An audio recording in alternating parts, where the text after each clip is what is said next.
बड़े चले बड़ाई में रोम रोम अहंकार, सतगुरु के परिचय बिना चारों वर्ण चमार। बोलिए ये बात है। बड़े बढ़ाई, बड़े चले बड़ाई में, बड़े चले बढ़ाई में, माने अपनी कीर्ति और अहंकार में ज्यादा डूबे रहते हैं।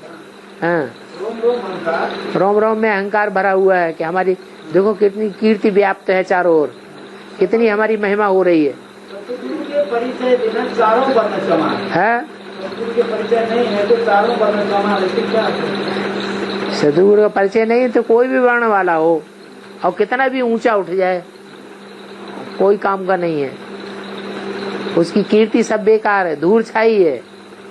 नारायण की कीर्ति के सामने किसी की कीर्ति टिकेगी? नारायण की एक ऐसी कीर्ति है जिसने भगवान को पहचाना है और पहचानने के कारण एक ही नारायण है दुनिया में जिसकी कोई भी ग्लानि नहीं है। और चाहे दुनिया में कितने भी कीर्ति वाले हों, महिमा वाले हों, सबकी ग्लानि ग्लानि हो गई तो धूल समान हो गई ना।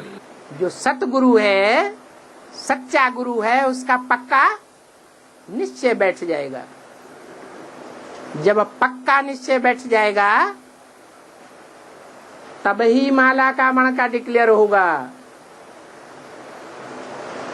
बुद्धि की सदगति कही जाएगी। सदगति वाली बुद्धि बाप को पहचानने वाली होनी चाहिए। बाप को बाप के रूप में नहीं पहचाना, बुद्धि भटक गई, किसी और को बाप बना लिया, तो सदगुरु को पहचाना या सिर्फ नंबरवार गुरु को पहचाना है? क्या कहेंगे? नंबरवार गुरुओं को पहचाना लेकिन सदगुरु को पहचानते हुए भी नहीं पहचाना। और माने अभी सदगुरु का पार्ट कहेंगे या नहीं कहेंगे? है? अभी नहीं कहेंगे। सदगुरु की दृष्टि। आगे चलकर सदगुरु का पार्ट होगा तो डायरेक्ट वाणी चलेंगे। डायरेक्ट वाणी चलाएंगे? सदगुरु को वाणी चलाने की दरकार रहेगी? है? अरे सदगुरु लिए गाया हुआ है कृपा दृष्टि, वाणी चलाने की दरकार नहीं है। वो तो दृष्टि से ही सृष्टि परिवर्तन होती रहेगी। वाणी कौन चलाते हैं? टीचर वाणी चलाते हैं। टीचर का काम है वाणी चलाना, माँ का काम है वाणी चलाना। छोटे छोटे जो बेसिक नॉलेज के बच्चे होते हैं उनको पढ़ाई पढ़ाते हैं। सदगुरु का सत्य पाठ है क्या? प्रैक्टिकल।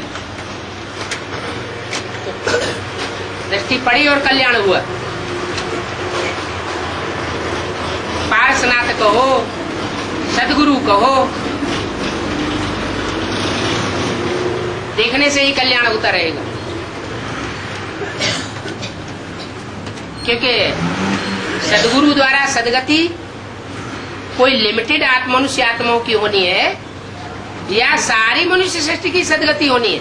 सारी मनुष्य 500-700 करोड़ जितने भी मनुष्य हैं सबकी सदगति होगी ना? कि कोई रह जाएगा? कोई नहीं रहेगा। तो वाणी चला करके सदगति हो जाएगी? है? वाणी से सदगति नहीं होगी।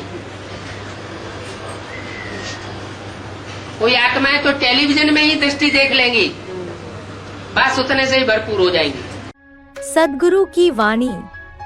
एक बाप ही है जो इस दुनिया में आता है।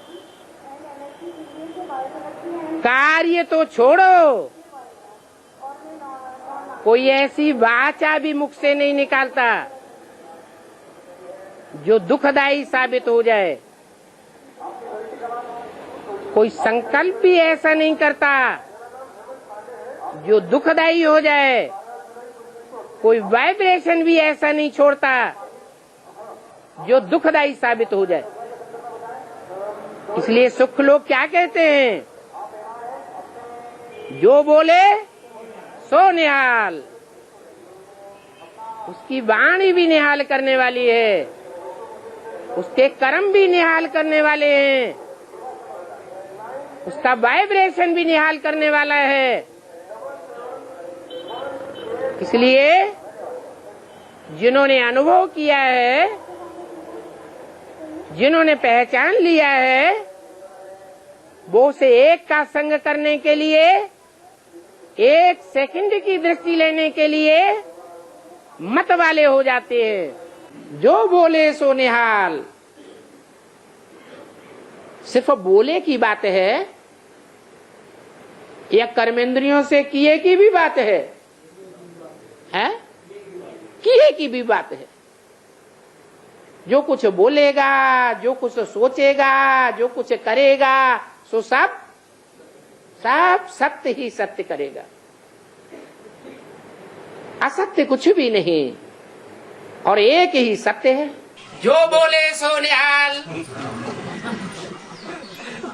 जैसे गुरुओं के सामने कहते हैं सत्य वचन महाराज, तो ये परंपरा शुरू कहां से होती है? सबसे बड़ा गुरु कौन? शिव बाबा भी जब इस सृष्टि पर आता है तो जो उसके असली बच्चे होते हैं वो हर बात में क्या बोलते हैं? सत्य वचन। अंदर से धारण करते हैं कि बाप ने जो कुछ बोला वो सब पत्थर की लकीर बोला, उसमें झूठा होने का कोई सवाल नहीं है। और जो दैत्य बुद्धि होते हैं वो अपनी अकल लगाते हैं, क्योंकि उस बुद्धि में देहभान भरा हुआ है। इसके सिख लोग कहते हैं जो बोले सो निहाल। कोई ऐसा वाक्य उसके मुख से निकल नहीं सकता जो कोई का कल्याण करे। जहां देखेगा कल्याण की दृष्टि से ही देखेगा।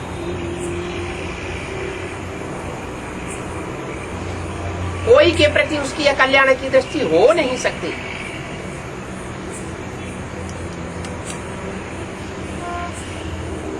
जिन्हें भी स्पर्श करेगा उनके प्रति उनको कोई विकारी भावना नहीं हो सकती, विकृत भावना हो ही नहीं सकती। वो निराकारी है। निराकारी सो निर्विकारी और निरहंकारी होता है। जो देह अभिमानी होते हैं वो विकारी होते हैं, देह अहंकार वाले होते हैं। भगवान बाप सदैव ही निराकारी, निर्विकारी, निरहंकारी है। उसका हर कर्म निर्विकारी है, हर कर्मेंद्रिय निर्विकारी है। जिनका खून अपने बाप के खून से मिलता जुलता होगा,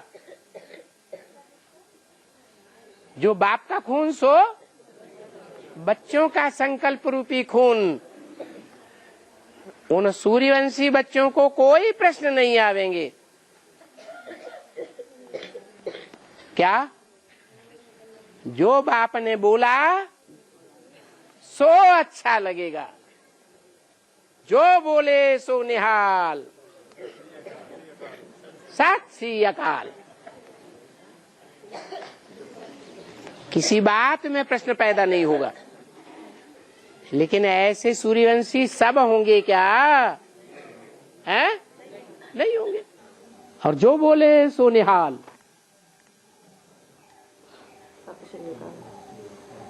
सत श्री अकाल। तो उस समय के लिए बोला है कि मेरे मुख से 2 अक्षर भी सुने तो क्या होगा? स्वर्ग में जरूर आएगा। वो भगवान का संपूर्ण मुख है। सद्गुरु का पाठ कैसा होगा? तो जो साकार सद्गुरु रूप में संसार में प्रत्यक्ष होता है वो सत्य रूप होता है। माँ बाप का रूप प्यार भरा होता है। बच्चे गलती करेंगे तो माफ कर देंगे, लेकिन सद्गुरु का रूप माफ करने वाला रूप नहीं है। उसके लिए बोला गया है गुरु का बुलावा काल का बुलावा। गुरु ने बुलाया और कोई नहीं पहुंचा तो समझो मर गया। माँ बाप बुलाते हैं, बच्चे हठी होते हैं, नटखट करते हैं, कभी जाते हैं कभी नहीं जाते हैं, चल जाता है। लेकिन गुरु का जो सदगुरु का रूप अभी सामने आने वाला है, वो ये नाज नखरे देखने वाला रूप नहीं है। इसलिए अभी लास्ट चांस चल रहा है। टू लेट का बोर्ड लगने वाला है। सद्गुरु का पाठ कब शुरू होगा? जब शक्ति पूरी होगी। अभी तो बहुत बातों में लूजनेस चलती है। सदगुरु किसी के नाज नखरे नहीं देखेगा। पार्ट तो अंत में होगा ना। हाँ जी। तो जो एक लाइन है ना, जो सदगुरु का निंदक होगा पावे। हाँ जी। तो जो भी अंत में सदगुरु है तो अंत में। हाँ। लेकिन बुद्धि रूपी तीसरे नेत्र से अभी दिखाई पड़ता है या नहीं पड़ता है? पार्ट तो प्रैक्टिकल में अंत में वो कड़क पार्ट आवेगा। सदगुरु का पार्ट है बहुत कड़क। बाप तो फिर भी प्यार का नुमाइंदा होता है, बच्चों से प्यार करता है।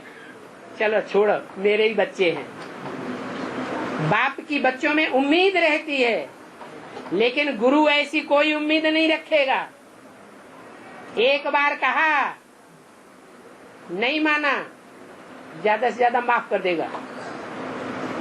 2 बार कहा नहीं माना, माफ कर देगा।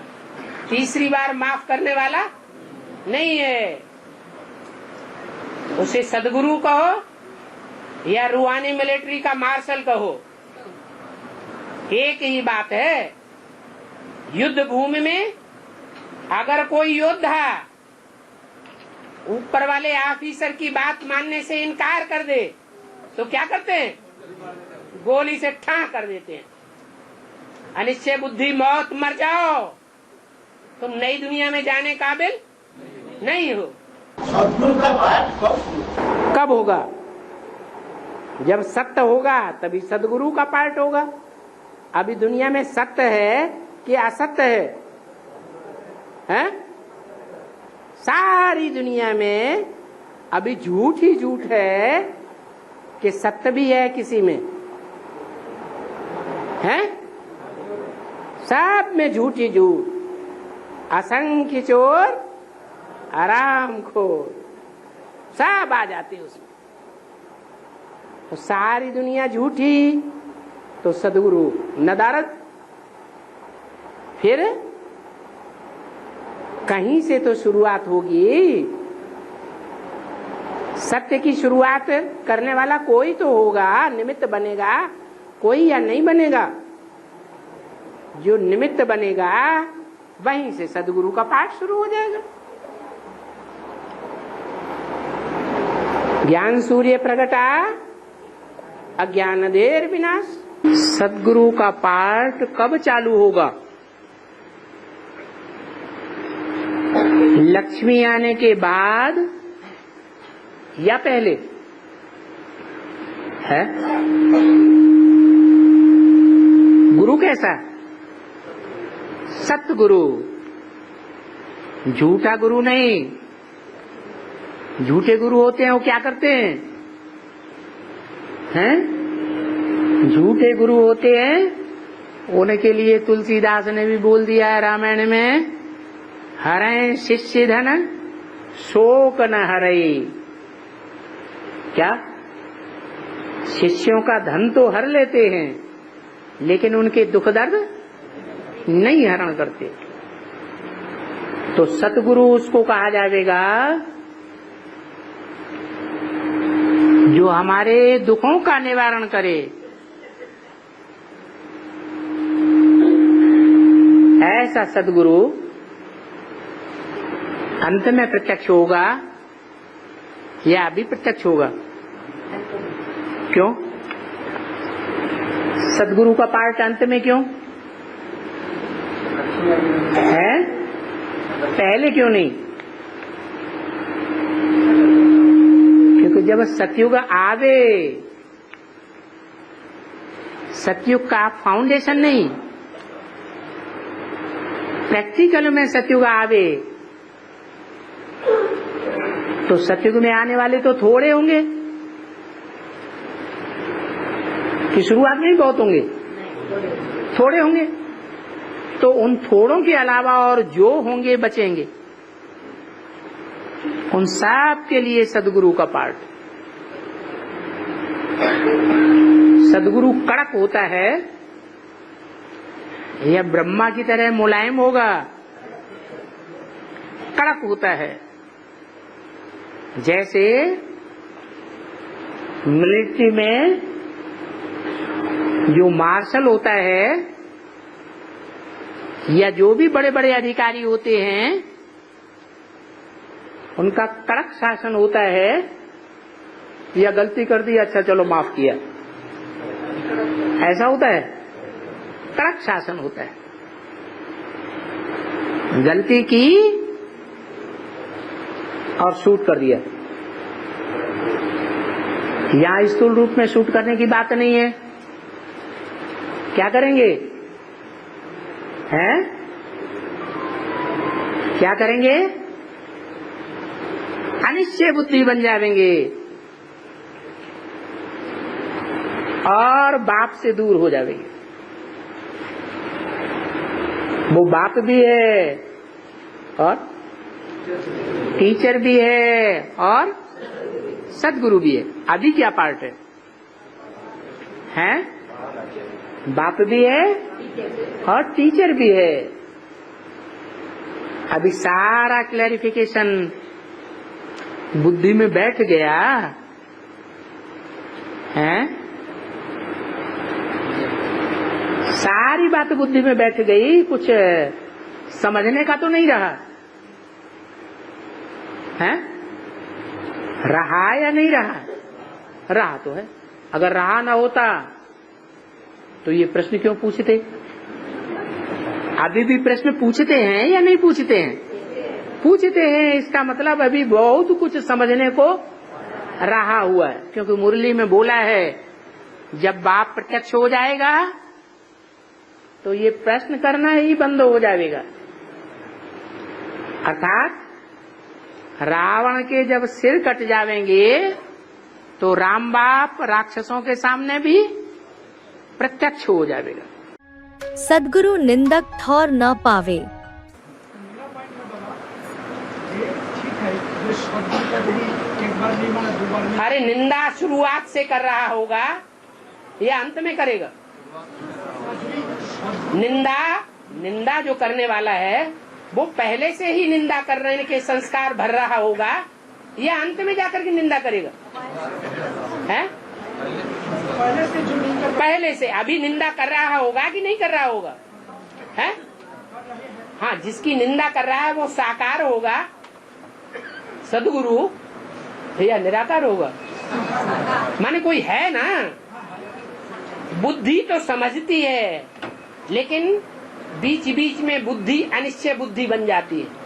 पता नहीं है या नहीं है, ये हो सकता है। जो फाइनल पेपर है बाबा, हाँ, फाइनल पेपर में कंसीडर करना चाहिए। जैसा बाप जैसे बच्चों से खेलपाल करते हैं, अभी बच्चा भी कोई बाप से भी खेलपाल करता है, भूल भी होता है, लेकिन जो फाइनल पेपर है सदगुरु का निंदा छोड़ ना पावे तब उसको मार्किंग लेना चाहिए। ये सदगुरु का निंदक है तब छोड़ ना पावे। माने अभी की को अगर कोई निंदा कर रहा है, अभी कोई निंदा करने वालों की लिस्ट में है तो वो माफ कर दिया जाएगा। जैसा जैसा शब्द है उसी आधार पर। हाँ हाँ, सदगुरु की निंदक तो ठौर न पावे। यहाँ बाप टीचर सदगुरु एक ही है या बदल जाएगा? फिर भले तो बाद में है, प्रैक्टिकल पार्ट बाद में होगा। अभी प्यार का पार्ट है बाप का, बच्चों भी तो छोटा छोटा टीचर का पार्ट है। भले छोटा छोटा, बच्चों में भी ज्यादा लेने वाले, ज्यादा पढ़ाई पढ़ने वाले, ज्यादा समझने वाले हैं या नहीं है, तो वो ज्यादा प्राप्ति कर जाएंगे। जिन्होंने छोटे छोटे, हम तो छोटे ही रहेंगे, सारी जिंदगी पढ़ाई पढ़ते हो गया और हम छोटे ही रहेंगे, गलतियां करते ही रहेंगे। छोटा समझना अच्छी बात है क्या? अरे कृष्ण जैसी श्रेष्ठ आत्मा, उसका भी पद नीचा हो जाता है। जो ऊंचे से ऊंचे संगम युग है उसमें उसका पद नहीं रहता।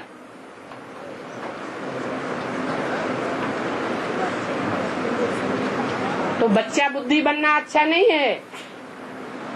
यहाँ तो बुद्धिमान बाप के सब बच्चे कैसे हैं? बुद्धिमान बाप के बुद्धिमान बच्चे होने चाहिए। ये कह करके छोड़ देना हम तो बच्चे हैं, कितनी बार माफ किया जाएगा? हाँ, और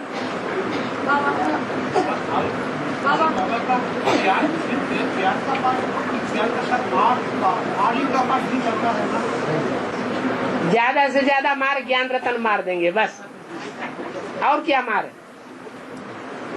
ज्ञान की कोई ऐसी तीखी बात कह देंगे जो दिल में लग जाए, इससे ज्यादा तो कुछ नहीं है। इससे ज्यादा है कुछ क्या? कुछ भी नहीं है। मर क्या जाएगा? पावरफुल होगा तो जिंदा रहेगा, और कमजोर है, दूसरे धर्म में कन्वर्ट होने वाला है तो मर जाना ही अच्छा है। बाप समझाते रहते हैं बच्चे कभी भी आपस में लड़ना झगड़ना नहीं। सतगुरु का निंदा तो ठौर न पाए, यानी सतयुग में ऊंच पद नहीं पावेंगे। सतगुरु जो स्वर्ग का मालिक बनाते हैं उनकी निंदा करे तो ऊंच पद पाए न सके। ये है सारी यहाँ की बात, और जो नहीं सतगुरु की बात है, ये है सारी संगमयुगी स्वर्ग की बात। बाप के बनते हैं और बाप के बनकर के बाप को छोड़ देते हैं। सदगुरु निंदक ठौर न पावे, वो अंत समय में ठौर नहीं पाते। कौन सा ठौर? परमात्मा बाप के नजदीक कयामत के समय में नहीं रह सकेंगे। दूर रहेंगे तो हाय हाय करके मौत हो जाती है। उनके कम जन्म होंगे और हमारे पूरी 84 जन्म होते। जिनका कोई धनी धोरी नहीं होता है संभालने वाला, उनको क्या कहा जाता है? आर्फन। गाते भी हैं तुम माता पिता हम बालक तेरे, जिससे स्वर्ग के सुख घनेरे मिलते हैं। तो ये गायन किस समय का है? जरूर है इस संगम युग पर परमात्मा बाप आकर के घनेरे सुख देता है। जो उसको माता पिता के रूप में मान लेते हैं, और जो नहीं मान पाते, निश्चय नहीं बैठा पाते, उनको ठौर नहीं मिल पाता। क्योंकि सदगुरु की निंदा कराने के निमित्त बनते हैं। सदगुरु की निंदा कराई मना, टीचर की भी निंदा कराई, बाप की भी निंदा कराई, तो 3 गुनी निंदा कराने के निमित्त बन पड़ते हैं। इसलिए उनको ठौर नहीं मिलता। कब? जब विनाश का कोई पीरियड होता है। दूसरे धर्म ग्रंथों में भी ये बात आई है कि जब कयामत होगी तो खुदा के बंदे बहुत आराम में रहेंगे, और जो विपरीत बुद्धि होंगे उनके लिए महान दुख हो जाएगा। तो सुख घनेरे मिलते हैं। फिर जब रावण राज्य शुरू होता है तो मनुष्य बाप को भूल पतित आर्फन निर्वधन के बन पड़ते हैं और आपस में लड़ते झगड़ते रहते हैं। क्या कहा? अभी संगम युग में भी अगर हम आपस में लड़ते झगड़ते रहते हैं तो क्या साबित होता है? हम माता पिता के बच्चे हैं, हमारे ऊपर माता पिता की छत्र छाया है, या आर्फन के हैं? अभी तो आर्फन के लड़ते झगड़ते हैं। अगर लड़ते झगड़ते रहते हैं तो आर्फन के। कोई बात में मुझ पड़ो तो दूसरों को बताना चाहिए कि हमको शिव बाबा ने अभी बताया नहीं है। ऐसे नहीं कि उल्टा सुल्टा बोल देना चाहिए। और सदगुरु की निंदा करने लग पड़ना चाहिए नहीं। उसके लिए तो बोला है सदगुरु निंदक ठौर न पावे। जब विनाश का टाइम होगा तो ऐसे विनाश के मजबूरी के टाइम में जो ग्लानि करने वाले बच्चे हैं वो बाप के पास ठौर नहीं पा सकेंगे। विनाशी धर्म खंडों में जाकर के उनको सेवा करनी पड़ेगी, हाहाकार के बीच में जाकर के उनको सेवा करनी पड़ेगी। और ग्लानि का जो 100 गुना पाप चढ़ाया है, उस पाप से ऐसी मजबूरियों के टाइम में मुक्त होना पड़ेगा। फिर पछताए हो तो का जब चिड़िया चुन गई खेत, पाने वालों ने पा लिया और वो देखते रह गए। फिर भी इतनी दूर दूर से आ थोड़े ही सकेंगे।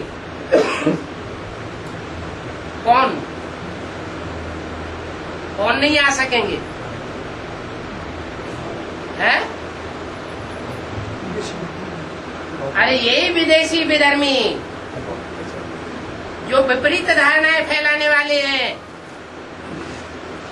भगवान जो आकर के धारणा सिखाता है, अपनी मन मत मिक्स करके, मनुष्य मत मिक्स करके विरोधी धर्म स्थापन कर देते हैं मनुष्यों की बुद्धि में। ऐसे सदगुरु निंदक ठौर नहीं पावेंगे।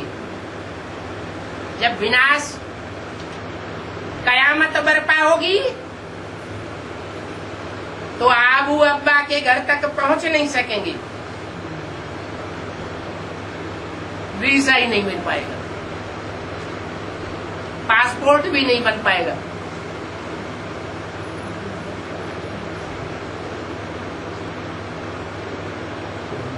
अभी तो किराया भी बहुत कम है एरोप्लेन का, फिर विदेशों से वापस आ नहीं सकेंगे। बाप तो ऊंच से ऊंच वो ठौर देते हैं कि सारी दुनिया में विनाश के टाइम दुखों के पहाड़ गिरते रहेंगे लोगों के ऊपर, और जिनको ठौर मिलेगा वो बड़ी शांति में रहेंगे, जैसे शांति धाम लगा पड़ा है। निसंकल्प रहेंगे, बुद्धि में बैठेगा निरुआ मौत मलू का शिकार। ये दुनिया जो विनाश हो रही है, सारी दुनिया जो खलास हो रही है, वो हमारे लिए खलास हो रही है, और इसका खलास होना जरूरी है। हम बड़े निश्चिंत रहेंगे। तो बाप की निंदा कराने के निमित्त नहीं बनना चाहिए। सदगुरु का जो निंदक होगा वो ठौर नहीं पालेगा।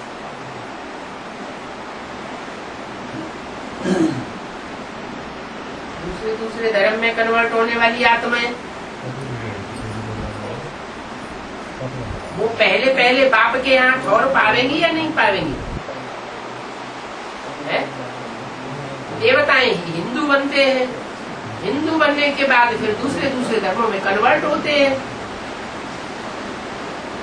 तो जो दूसरे धर्मों में कन्वर्ट होते हैं वो बाप की, भारत की निंदा कराने के निमित्त बनते हैं या नहीं बनते हैं? नहीं बनते हैं, बनते हैं। तो ऐसी निंदा कराने वालों को फिर बाप के यहाँ ठौर नहीं मिलता। जितना जास्ती निंदा करावेंगे उतना विनाश के टाइम पर विनाशी धर्म खंडों में ईश्वरीय सेवा करनी पड़ेगी और दुख झेलने पड़ेंगे। इसलिए बाप कहते हैं तुम्हारा सदगुरु तो एक ही है। क्या तुम्हें सच्ची बात बताने वाला एक ही है? जब वो है ही एक मेरा तो एक शिव बाबा, दूसरा ना कोई, दूसरा कोई ठिकाना ही नहीं है। तो बताइए और कौन पे जाऊं? कहाँ ठिकाना मिलेगा? जिनकी बुद्धि में ये है वो तो बाप के बगैर रह नहीं सकते। फिर कहते हैं फलानी यह करती है, ये ऐसी है, वो वैसी है, इसलिए हम नहीं आवेंगे। रूठ कर जाकर के घर में बैठ जाकर बाप कहते हैं कोई से भी भल रूठो। क्या?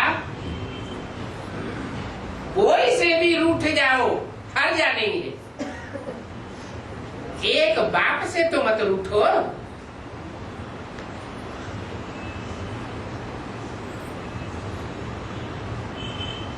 सोलह 667 की वाणी का दूसरा भी बाबा तो वार्निंग दे देते हैं। इस बाप की का वार्निंग देते हैं।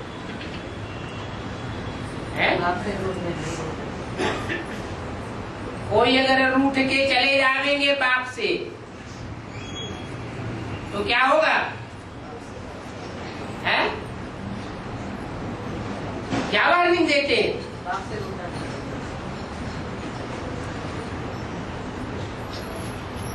अरे कोई वार्निंग देते हैं बाप से रूठ के, जिससे कोई रूठ के जाता है तो उसकी निंदा करता है या महिमा करता है? उसकी निंदा करता है। तो बाप क्या वार्निंग देते हैं? सदगुरु निंदा के और न पावे। ऐसे बाप कोई को डायरेक्ट वार्निंग देते हैं क्या? है?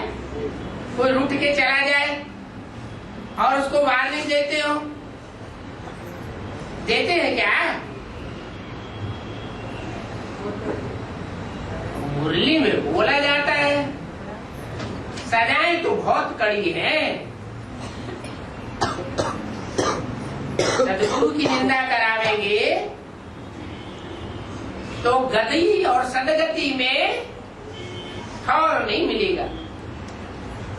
गति माना शांति धाम और सदगति माना सुख धाम। ये है बाप का बनाया हुआ ठौर। जब विनाश का टाइम आवेगा, कयामत का समय आवेगा, तो निंदा कराने वाली आत्माएं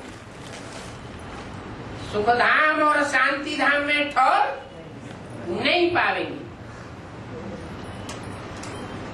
बहुत कड़ी सजाएं खानी पड़ती है। गर्भ में भी जो सजाएं मिलती है वो भी साक्षात्कार होकर के मिलती है। बिगर साक्षात्कार के कोई सजा मिल नहीं सकती।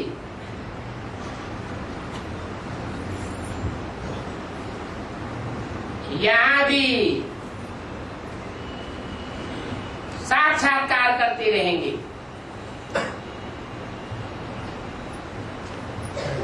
तुमने पढ़ते पढ़ते आपस में लड़ाई झगड़ा लड़ करके पढ़ाई छोड़ दी, बाप की निंदा कराई। पहले तो लोगों के सामने ये कहा कि भगवान आया हुआ है और बाद में पढ़ाई छोड़ दी, तो लोग क्या समझेंगे? है कि जरूर है ये बेचारा चंबे में फंस गया था। बाप से विमुख जिन्होंने भी किया होगा और जो भी डिससर्विस के निमित्त बने होंगे वो सतगुरु निंदक की लिस्ट में नहीं आवेंगे क्या? और सतगुरु निंदक ठौर न पावे। विनाशी धर्म खंडों में जाकर के उनको सेवा करनी पड़ेगी। एक तरफ एटॉमिक एनर्जी फट रही होगी और उनकी सेवा चल रही होगी। घड़ी घड़ी जान का खतरा।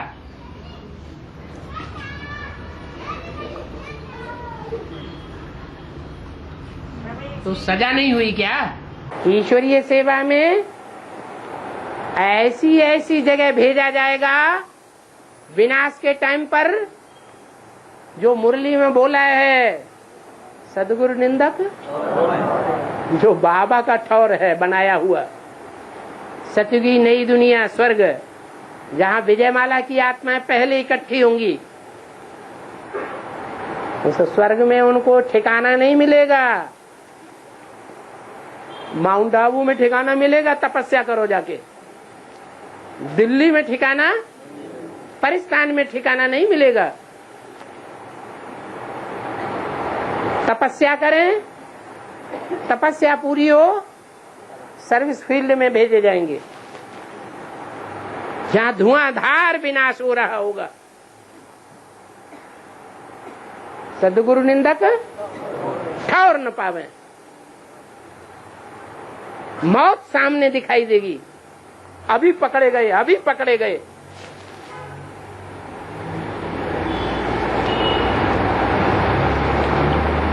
जब सारे पाप भस्म हो जाएंगे, तपस्या करते करते, सेवा करते करते, धक्के खाते खाते, तब बुद्धि में बैठ जाएगा तो भैया सुधरना ही पड़ेगा। तुम का अर्थ बता दिया ना।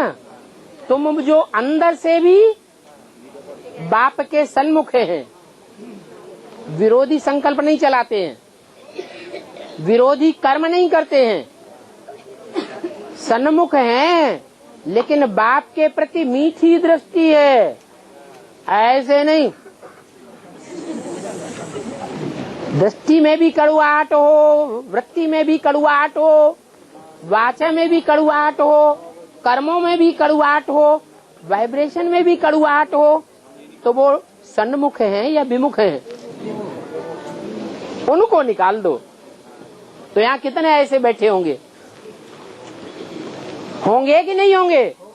बहुत होंगे। फिर सन्मुख प्रैक्टिकल में भी, सामने भी होने चाहिए सन्मुख। कोई भी प्रकार से विमुख होना उनका साबित ही न हो। उनकी बात कही तो उसमें तो बहुत से निकल जाएंगे। हाँ? सन्मुख बैठने वालों में भी बहुत अनुभव करते हैं, हमने बाबा की गिलानी कर दी, हमसे भूल हो गई, पोता मिल बन गया। दुनिया कहती है सदगुरु निंदक ठौर न पावे। तो हम तो उस लिस्ट में आ गए। ठौर न पावे का मतलब हम दूसरे धर्म में कन्वर्ट हो गए। बाप का जो संगठन बनेगा शांति धाम सुख धाम में, उस संगठन में हमारा नंबर नहीं लगेगा। हमको कहाँ फेंका जाएगा? है? दूसरे धर्मों की जो स्थापना हो रही होगी, उस संगठन में हमको भेजा जाएगा ड्रामा प्लान अनुसार। तो सन्मुख हुए या विमुख हुए? रुद्रमाला के मणकों में दूसरे धर्म के मणके नहीं है, ढेर के ढेर हैं। समझते भी हैं, जानते भी हैं, लेकिन जानबूझ करके भी फिर भी अपनी आदत से मजबूर हैं। जिन्होंने ज्यादा ग्लानि की होगी वो भगवान के ज्यादा नजदीक होंगे, या जिन्होंने कम ग्लानि की होगी, महिमा ज्यादा की होगी, वो भगवान के ज्यादा नजदीक रहेंगे। अंत में जिन्होंने कम ग्लानि की है वो भगवान के नजदीक होंगे। नजदीक के देशों में, कोई नेपाल में, कोई बर्मा में, कोई मलाया में, कोई लंका में, नजदीक होंगे। और जिन्होंने बहुत ग्लानि की है वो दूर देशों में पटके जाएंगे। सदगुरु निंदक ठौर न पावे, भगवान का ठौर नहीं मिल सकता उनको। तो विनाश के टाइम पर दूर फेंके जाएंगे या नजदीक में रहेंगे? दूर फेंके जाएंगे। सदगुरु निंदक है ठौर न पावे। तो जो दूसरे धर्मों में कन्वर्ट होते हैं वो सदगुरु की निंदा कराते हैं तब कन्वर्ट होते हैं या ऐसे ही कन्वर्ट हो जाते हैं? और वो निंदा संगम युग में कराते हैं या सतयुग त्रेता द्वापर कलयुग में कराएंगे? संगम की बात है, संगम में ही सदगुरु आता है, सारी दुनिया की सदगति करता है। ऐसे सदगुरु की निंदा कराने वाले सदगुरु के नजदीक रहकर सेवा करेंगे, सदगुरु का जो ठौर है, कौन सा ठौर है सदगुरु का? है सदगुरु की ठौर है मुक्ति और जीवन मुक्ति। मुक्ति माने परम धाम, जीवन मुक्ति माने सुखधाम। तुम बच्चे परम धाम को इस सृष्टि पर उतार लेंगे तो इस सृष्टि पर ही वो साकार सदगुरु दलाल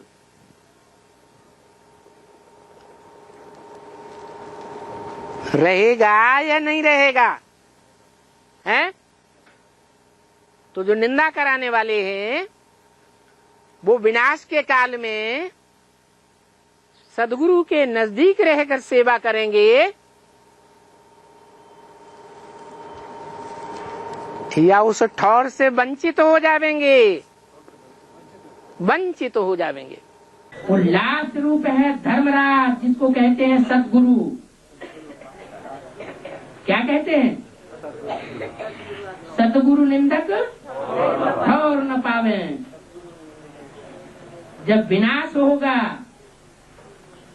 तो जो उल्टी चलन चलने वाले बच्चे हैं, बाप की आंखों के नीचे उल्टी चलन चलते हैं,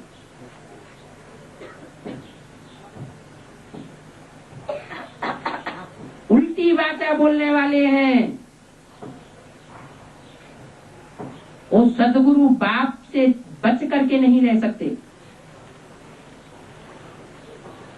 कान पकड़ के उनको ऐसे देश में फेंका जाएगा कयामत के समय में, जहां चारों तरफ क्या होगा? मौत ही मौत बरपाए रही होगी, मौत ही मौत मंडराए रही होगी। इसलिए जो गायन है उसको याद करो बार बार। कौन सा? सदगुरु निंदक ठौर न पावे। कौन सा ठौर? ठौर माने स्थान। मधुबन का वो ठौर, महामधुबन माउंट आबू का वो ठौर, जो अंत समय में संसार के सामने प्रत्यक्ष होने वाला है। नई दुनिया के संगठन स्वर्ग का वो ठौर जो दिल्ली में स्थापन होने वाला है, और सारी दुनिया की कंट्रोलिंग जहां से होने वाली है वो ठौर, वो कोई ठौर प्राप्त नहीं कर सकेंगे। हाय हाय करते शरीर छोड़ेंगे, अंतमते सो गति। सारा पुरुषार्थ चौपट हो जाएगा। इसलिए होता तो बहुत कुछ ऐसे ही है, अभी तक भी ऐसे ही हुआ है कि बाबा मुरली चलाते रहे हैं, बच्चे सुनते रहे हैं, 63 जन्म जैसे कथाएं सुनी हैं, एक कान से सुनी दूसरे कान से निकाली, पल्ला झाड़ा और अपने घर गई।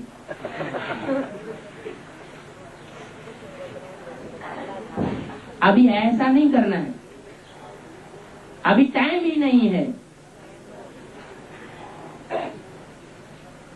क्या कहा टाइम के बारे में? बहुत गई, बहुत गई, थोड़ी रही, थोड़ी की भी थोड़ी रही। अभी एक सेकंड का महत्व है ब्राह्मण बच्चों के लिए।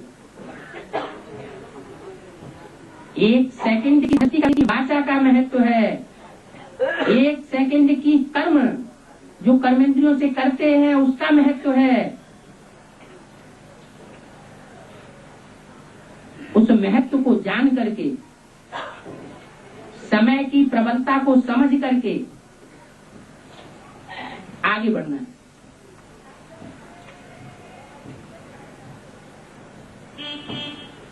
अभी बाप के सिवाय सही रास्ता बताने वाला भी कोई नहीं है। शिव बाबा का वायदा। भगवान बाप ने ब्रह्मा की तन से, फादर है तो फादर जरूर मिलना चाहिए। फादर सिर्फ कहे और फादर मिले ही नहीं, वो फादर कैसे हो सकता? सारी दुनिया की जो भी आत्माएं हैं 500-700 करोड़ सबसे आकर मिलते हैं। कैसे मिलते हैं? 500-700 करोड़ से मिलना संभव है? संभव है तो कैसे मिलते हैं? हाँ जी, आवाज से, मुख की आवाज से, कानों से तो मिल ही सकते हैं, नहीं मिल सकते है? जो ओरिजिनल आवाज है, टैप रिकॉर्डर है, ओरिजिनल आवाज नहीं सुनाता। और कान तो हमारे हैं ही, तो सुनते हैं या नहीं सुनते हैं? सुनते हैं। दूसरी तरफ आंखें हैं, आंखें जड़ चित्र देख सकती हैं, परंतु जड़ चित्रों में जो चैतन्यता है, आकर्षण है, उसका अनुभव नहीं कर सकती। तो फिर वीडियो निकल पड़ा, टीवी निकल पड़ा। टीवी में लाइव चित्र देखने में आता है या नहीं है? आंखें हिलती डुलती देखती नजर आती हैं या नहीं है? कभी कभी चित्र में भी देखने में आता है कि वो चित्र हमको ही देख रहा है। इधर से देखो तो हमको देख रहा है, सामने से देखो तो हमको देख रहा है, बाजू में से देखना शुरू करो तो भी हमको देख रहा है। ऐसा अनुभव होता है ना?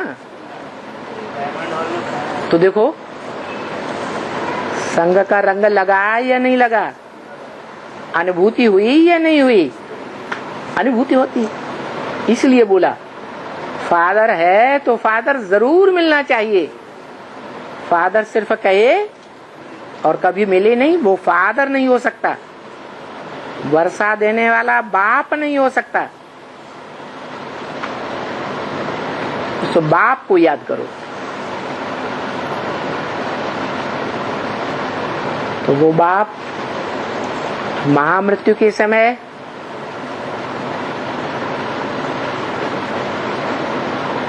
कौन सी टेक्नोलॉजी दुनिया में होगी जो सबसे जास्ती वृद्धि को पाती जा रही है?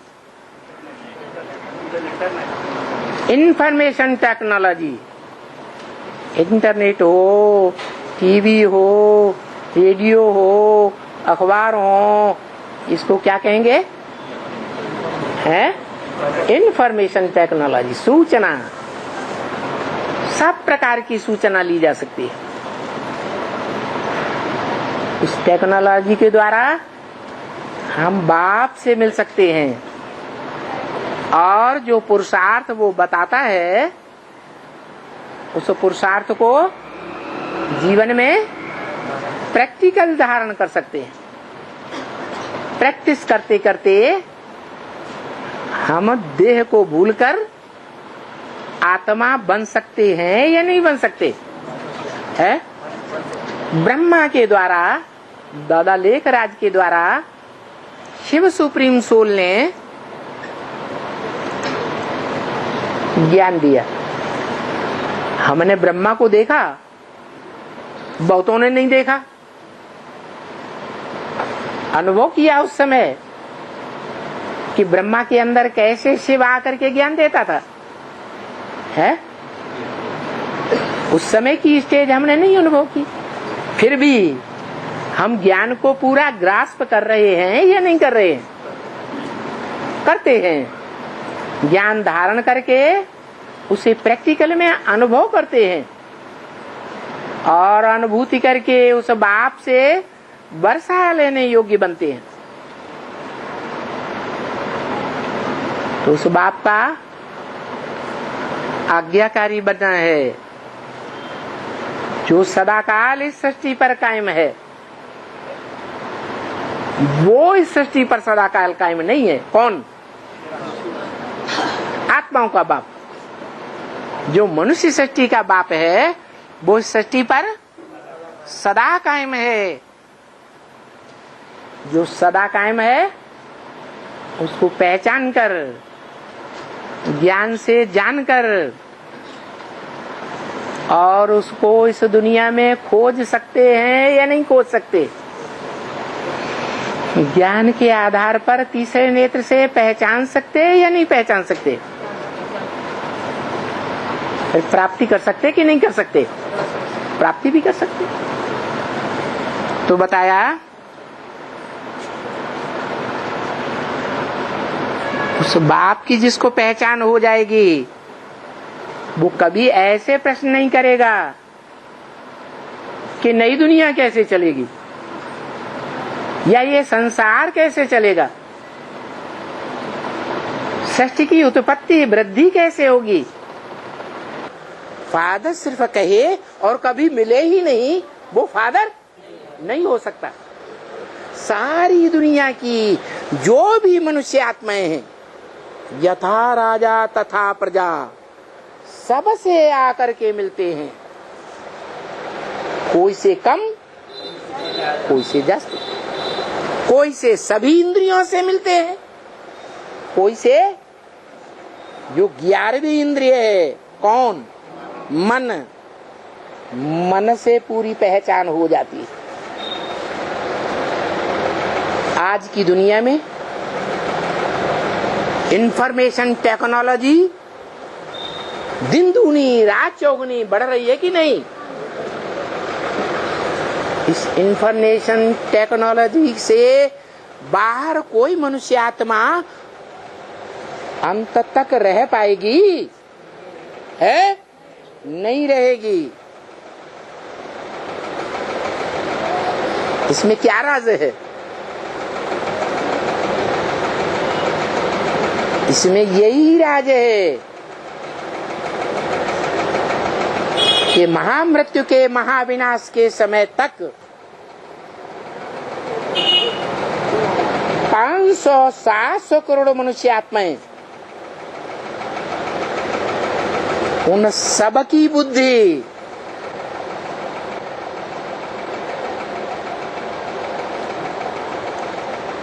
ऐसे स्थान पर धरी होगी,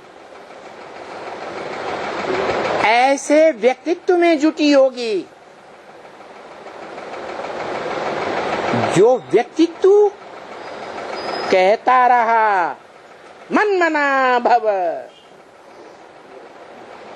कवियों ने गाया है, कूदो आई ज्ञान की आंधी।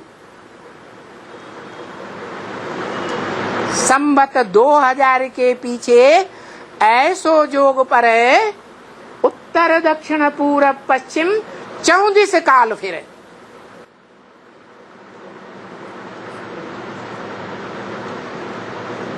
सन 36 तक सारी दुनिया को काल खा जाएगा। उस समय 500 करोड़ में से कोई आत्मा ऐसी रह जाएगी जो बाप को न पहचाने साकार में।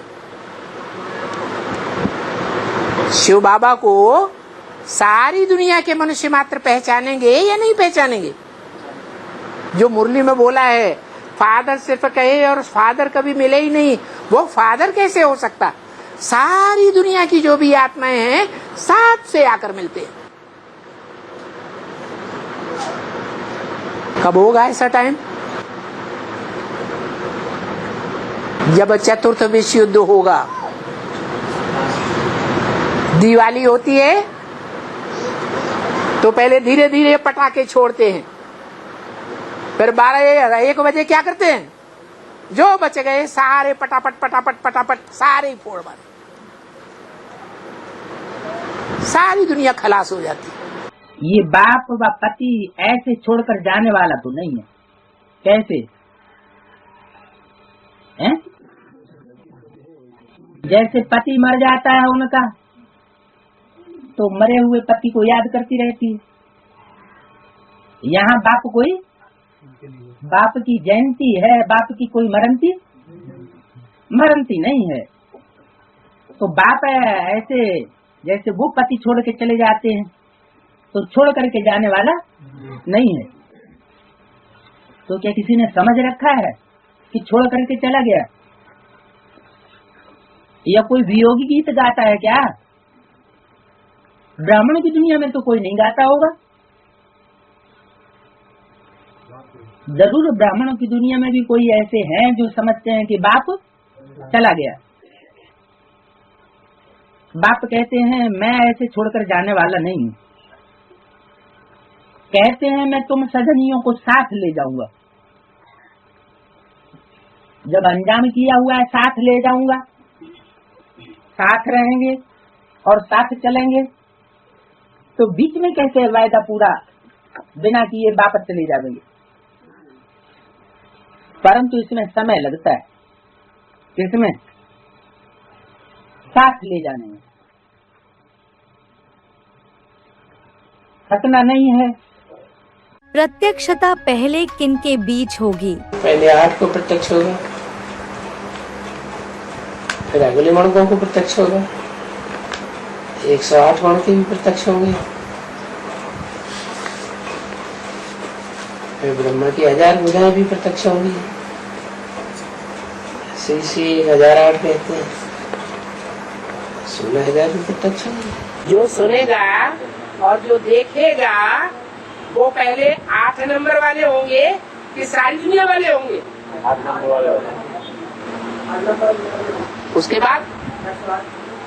बाद 100 नंबर का नंबर लगेगा। 100 नंबर जब प्रत्यक्ष हो जाएंगे तब उसके बाद जो ब्रह्मा की भुजाएं 1000 हैं उनका नंबर लगेगा। उसके बाद 16,000 का नंबर लगेगा।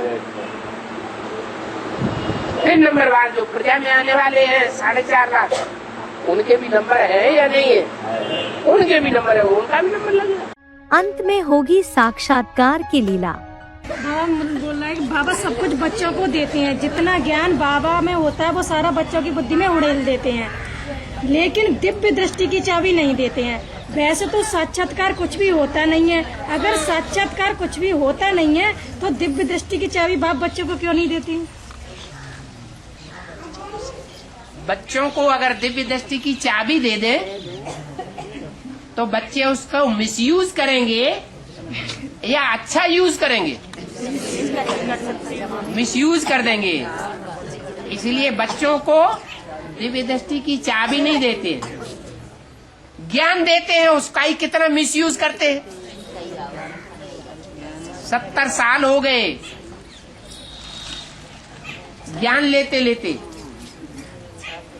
ज्ञान का फल एक भी बच्चा मुक्ति और जीवन मुक्ति ये फल नहीं दिखा पाया। क्या? इसलिए जो चाबी है साक्षात्कार की, दिव्य दृष्टि की, वो बाप बच्चों को नहीं देते, वो अपने पास रखते हैं। क्या? जब प्रत्यक्षता होनी ही होगी, आदि में भी प्रत्यक्षता हुई तो चाबी घुमाते गए और बच्चे पहचानते गए कि ये कृष्ण है, ये ब्रह्म है। अंत में भी ऐसे ही होगा। अभी ज्ञान इतना दे रहे हैं, कोई समझता है, कोई नहीं समझता है, किसी को निश्चय होता है, किसी को नहीं होता है। परंतु अंत में भी क्या होगा? संकल्प स्वप्न और साक्षात्कार की चाबी इतनी तेजी से घूमेगी कि धड़ाधड़ जो बाप के भक्त बच्चे हैं वो बाप को पहचानते जावेंगे और प्रत्यक्ष करते जावेंगे। उसकी निशानी है भागवत। गीता ज्ञान में उतना मजमा इकट्ठा नहीं होता, परंतु जहाँ भागवत होती है तो बड़ा मजमा इकट्ठा हो जाता है। क्यों? ज्ञान सुनने में लोग इतना इंटरेस्ट नहीं लेते, लेकिन जब देखते हैं प्रैक्टिकल भाग रही हैं, अरे चलिए चलिए चलिए, तो सबको बड़ा इंटरेस्ट जग जाता है। अरे ये क्या हो रहा है? ऐसा तो दुनिया में हिस्ट्री में कभी ही नहीं हुआ। जरूर भगवान आया हुआ है। वो भागवत ही भगवान बाप को प्रत्यक्ष कर देती है। प्रत्यक्षता के स्थान। बाबा की प्रत्यक्षता एडवांस के आदि में दिल्ली में हुई थी, तो बाबा का अंत में प्रत्यक्षता कहाँ होगी? दिल्ली जहाँ पर स्थान बनती है वहाँ प्रत्यक्षता होनी। वैसे प्रत्यक्षता का जगह तो यूपी है। तो भगवान के जो जन्म स्थान दिखाए गए हैं वो तो यूपी में दिखाए गए हैं। राम का जन्म अयोध्या में, कृष्ण का जन्म मथुरा में, और शंकर तो अजन्मा है लेकिन फिर भी उनका स्थान भी है, काशी नगरी है। वो तीनों ही यूपी में है। और वैसे भी एडवांस ज्ञान जो फला फूला है वो तो यूपी से ही शुरुआत हुई। देखेंगे दुनिया के किस कोने से प्रत्यक्षता होती है, ये वो लोग बोल रहे हैं। इतनी बड़ी दुनिया है, भगवान किस कोने से प्रत्यक्ष होता है? कोना माने कोई एक पिछड़ा हुआ स्थान है दुनिया की दृष्टि से।